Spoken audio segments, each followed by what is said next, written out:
देश के लोकतंत्र में एक बार फिर ऐसी लहर उठी जिसने हर नागरिक को सोचने पर मजबूर कर दिया है कि आखिर लोकतंत्र का असली रक्षक कौन है।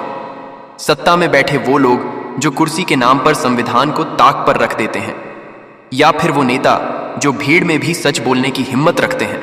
आज बात हो रही है बहुजन समाज पार्टी की सुप्रीमो, पूर्व मुख्यमंत्री और भारतीय राजनीति की सबसे सशक्त महिला आवाज मायावती की।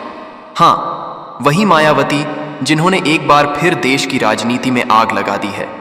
और इस बार मुद्दा है सीजेआई यानी मुख्य न्यायाधीश के प्रति अभद्रता पर उनका तीखा और बेबाक बयान, जिसने पूरे राजनीतिक गलियारों में भूचाल ला दिया है। कुछ दिनों पहले देश के मुख्य न्यायाधीश के खिलाफ एक नेता ने बेहद अपमानजनक और असंवेदनशील बयान दिया। लोकतंत्र की मर्यादा को तार तार करने वाला वो बयान सिर्फ एक व्यक्ति पर नहीं बल्कि पूरे न्यायिक तंत्र पर हमला था। मगर उस वक्त जो सबसे बड़ा सवाल उठा वो ये था कि आखिर ऐसे समय में हमारे नेता चुप क्यों हैं? क्या लोकतंत्र की रक्षा सिर्फ किताबों की बात रह गई है? इसी सन्नाटे के बीच एक आवाज गूंजी, शांत लेकिन तेज, सधी हुई लेकिन सीधी। और वो आवाज थी मायावती की।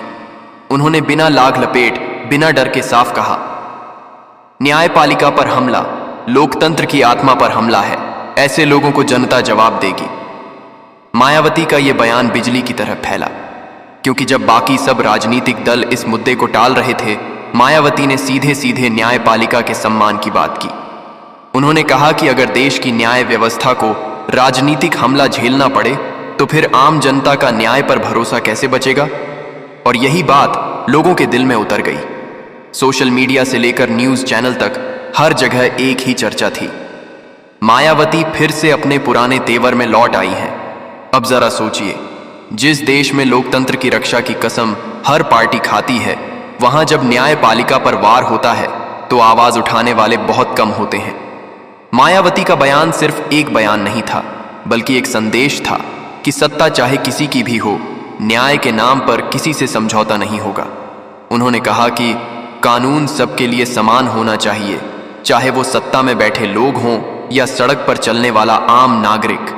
ये वो वाक्य था जिसने देश भर में गूंज मचा दी। लेकिन ये मायावती हैं, वो नेता जो सिर्फ बयान देने के लिए नहीं बोलती, वो बोलती हैं जब वक्त इसकी मांग करता है। मायावती ने याद दिलाया कि बाबा साहेब भीमराव अंबेडकर ने संविधान को इसलिए बनाया ताकि हर नागरिक, हर वर्ग और हर संस्था को बराबरी का सम्मान मिले। उन्होंने कहा कि अगर न्यायपालिका की गरिमा नहीं बची तो फिर संविधान का अस्तित्व भी खतरे में पड़ जाएगा। उनकी ये बातें केवल एक राजनीतिक प्रतिक्रिया नहीं थीं, बल्कि लोकतंत्र के मूल मूल्य की रक्षा का एक शपथ पत्र था। राजनीतिक माहौल में जब मायावती बोलती हैं तो उनकी आवाज सिर्फ उनके समर्थकों तक सीमित नहीं रहती, वो पूरे देश में सुनाई देती है। उनका हर शब्द नपातुला होता है, और इस बार भी उन्होंने ऐसा ही किया। उन्होंने साफ कहा कि अगर कोई नेता संविधान की भावना का अपमान करता है तो उसे सख्त सजा मिलनी चाहिए। और ये वही मायावती हैं जिन्होंने अपने शासन में कानून व्यवस्था के नाम पर किसी को बख्शा नहीं। वो वक्त याद कीजिए जब यूपी में उनकी सरकार थी, कानून का डर हर अपराधी के मन में था। बुलडोजर की राजनीति भले किसी और ने बाद में अपनाई हो, लेकिन सख्त प्रशासन और न्यायप्रिय छवि की शुरुआत मायावती ने ही की थी। और अब जब उन्होंने सीजेआई के खिलाफ हुई अभद्रता पर बात की तो लोगों को लगा जैसे लोकतंत्र को कोई सच्चा रक्षक मिल गया है। मायावती ने कहा, जिस देश में न्यायपालिका पर भरोसा उठ जाए वहां लोकतंत्र का अस्तित्व नहीं रह जाता। उनका यह वाक्य सोशल मीडिया पर ट्रेंड करने लगा। बीजा मायावती ONCJI और डेमोक्रेसी डिफेंडर जैसे हैशटैग पूरे देश में छा गए। लोगों ने लिखा, मायावती ने फिर साबित कर दिया कि वो सिर्फ एक दलित नेता नहीं बल्कि संविधान की सच्ची रखवाली करने वाली है। कई लोगों ने इसे उनके राजनीतिक कमबैक के रूप में भी देखा, क्योंकि हाल के वर्षों में मायावती कुछ हद तक शांत रहीं। लेकिन अब उनका ये बयान इस बात का संकेत है कि वो फिर से मैदान में उतर आई हैं, और इस बार सिर्फ सत्ता के लिए नहीं बल्कि संविधान की इज्जत बचाने के लिए। दूसरी पार्टियां इस बयान पर बंट गईं।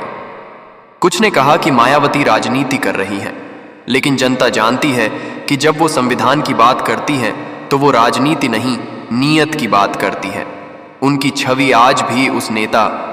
सब्सक्राइब बटन को ऐसे दबाओ जैसे मायावती ने अन्याय पर बोला हो प्रहार, क्योंकि यहाँ खबरें सिर्फ सुनाई नहीं जाती, भारत की आवाज़ पर दिखाई जाती हैं, दमदार, बेबाक और सच्चाई के साथ।